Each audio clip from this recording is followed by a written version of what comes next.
Bismillahirrahmanirrahim. In the name of Allah, the most gracious, the most merciful, all praises be to Allah, the Lord of the world, the beneficent, the most merciful, Master of the day of judgment. You alone we worship, and you alone we ask for help.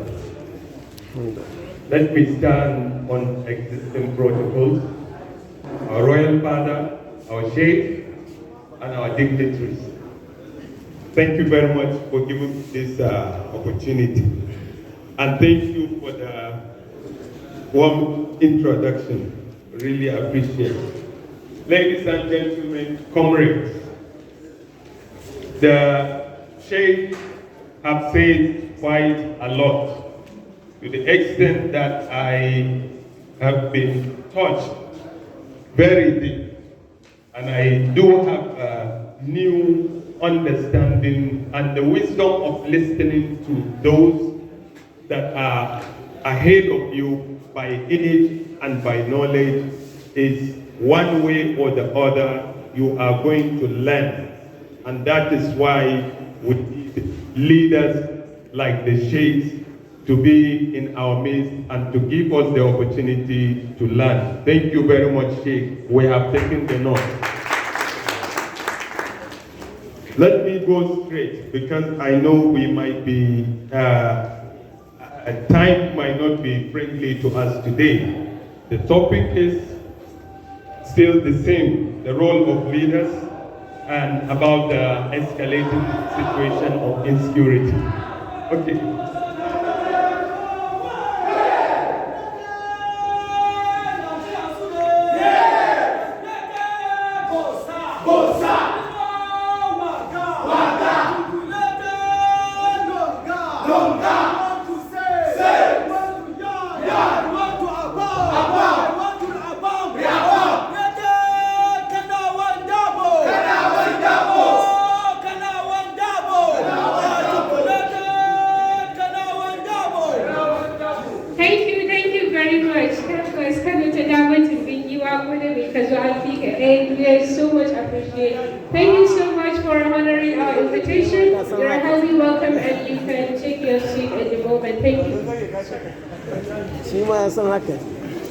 Okay, I welcome my comrades from Kano, being from Kano also. Let's go straight to the topic of discussion. As an introduction, we are all very clear that in this country, the Constitution of the Federal Republic of Nigeria, 1999 Constitution as amended, Section 14(2)(b) is very clear. And I quote, "The security and welfare of the people shall be the primary purpose of the government." It is just very clear to us that any government that cannot secure the people within the territory called Nigeria is not fit to be called a government by understanding it. Ladies and gentlemen, let's do our best to get the right leaders that will run the affairs of the government. In the last 1.5 decades, there has been eventful to this very country, Nigeria. Nigeria witnessed massive and sustained rise in crude oil revenues, with estimated 39 billion barrels of oil and 189 trillion standard cubic feet of gas reserve.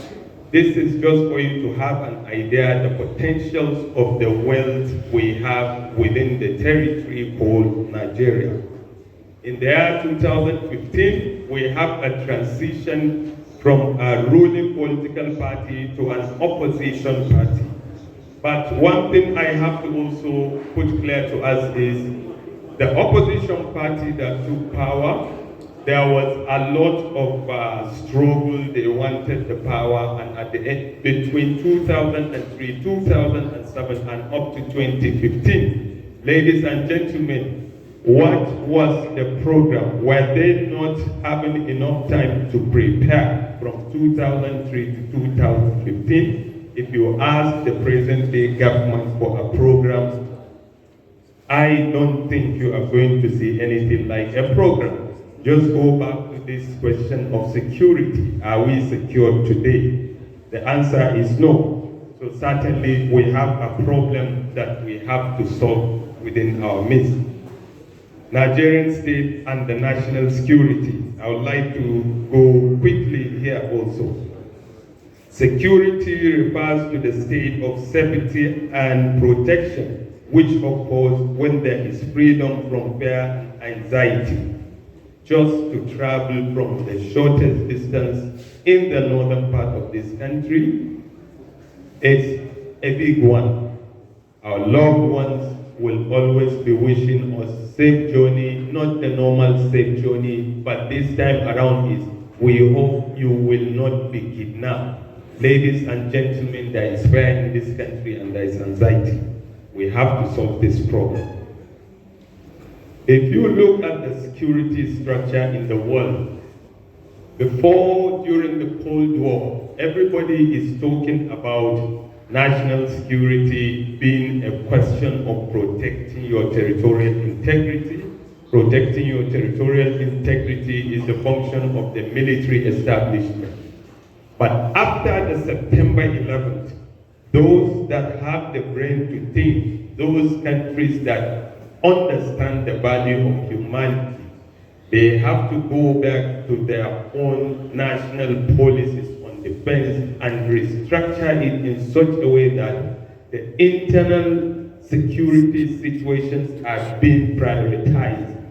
Unfortunately, today in this country, ladies and gentlemen, our defense policy is not something that you will be proud of. I will go deep into it in a short while. Policy. Policy is at times confused with decision. Policy is a form of generalized decision making in which a whole set of decisions are considered and context for decisions are reviewed. What is the role of policy? Policy defines the mandate of an agency to avoid overlapping tendency that can generate conflict. These are policies that a well-defined and ready government should come with. So in terms of national security, the first thing first, there must be the national interest. National interest today, nobody needs to speak English from Harvard or anywhere. We know we are not scared, north and south. In the northeast, we have the Boko Haram situation. In the northwest, we have the kidnapping, banditry, Fulani herdsmen. In the southwest and the southeast, we have the secessionist agitations. So we are not safe. We know that there is insecurity. So security is a national interest. From the security, our national security policy should be in the direction of our national interest. We have the national defense policy. Just as I said before, if you look at our national defense policy, you will see it is centered about the 1940s kind of defense policy where a country is trying to protect itself from external invasions. Ladies and gentlemen, our biggest problem today is internal. So we need to go back into our national defense policy and interrogate that policy. Comrades, today, not just the insecurity in terms of physical killing, physical attacks, we also have a situation of food insecurity. Food insecurity, why? Because there is cattle rustling and the farmers cannot more go to the farms and do their normal agricultural activities as before. This is a time bomb on its own. Remember, we have a country of about 200 to 300 million. Very soon, we are getting to 300 million, and then our food production is going down. what answer are we going to give our grandchildren or great-grandchildren? Ladies and gentlemen, we need the right leadership. So national policies are currently under review, such as the National Defense Policy of 2006. There was a report submitted on the 11th of May 2015 trying to address some of the issues. But for those of us that have the opportunity to go through the National Defense Policy, they will still see a repetition of shortcomings, and they will understand that the policy completely ignores the current situation of the country. Not just the insecurity in terms of killings, banditry, but also the insecurity in terms of the political system. Just as the Sheikh earlier speaker tried to make it explicit. Maybe as Nigerians, as comrades, we have to take the philosophy of goal player. What do I mean by the philosophy of goal player? Some of us play the game of goal, or you know what happens in the field when they play goal. The player is his own judge. So sometimes to understand what's going on in this country, you have to be a judge for yourself. Have a comparative analysis between what happens between 1999 and 2015, then between 2015 to date, what are we having within ourselves? Okay, I think I will have to go into a summary quickly. Today, generally, ladies and gentlemen, we have this main challenge of technology. It's a challenge. Maybe we see it as an opportunity to make money, but unfortunately, technology has displaced a lot of jobs in this country, which create a huge gap in the economy. Thereby, we are having almost 50% of our population unemployed. And then the youth at their active age, majority are either underemployed or unemployed. When you have a population of unemployed, young, energetic gentlemen, and then you subject them to a government that is not responsive, ladies and gentlemen, that on its own is insecurity. We have the question of inequality. This is a country that can be simplified as North and South. When you simplify a complex country and you expect a very big progress, you are just trying to deceive yourself. Nigeria is bigger than just North and South. So we have resources in the North, we have resources in the South. There must be equality in the distribution of resources if we want to make any progress. I don't understand when they say derivation or whatsoever. Those with political power should make sure there is equality. Then the question of demography. We may have huge population, but the population will only be create a tangible progress in the nation if you put it in the right direction.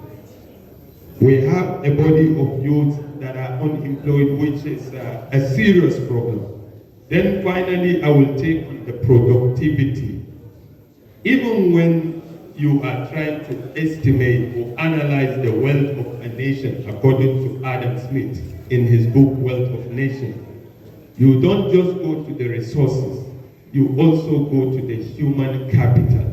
Are we educated enough? What kind of capital have we got? Even with all the oil reserves in this country, if you don't work on the human capital, you are not going to make any substantial progress. My time is short, but in summary, I would like to also borrow the words of Sir Abakar Tafawa Balewa, which I quote. If a nation is to be built on a sound foundation, We must embrace the habit of peace and patience. Remember, he mentioned peace and patience. Ladies and gentlemen, at the end of it, I would like to advise us all to try and understand the history of this country. Without understanding the history of this country, the problems of this country cannot be solved. That is the power of knowledge.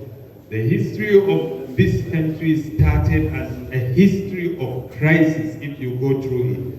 And up till today, we are trying to move or metamorphosize from one crisis to another. We need leaders that will come with the conviction of solving these problems.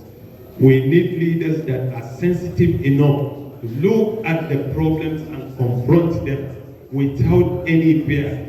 I always admire the Sheikh when he approached these things.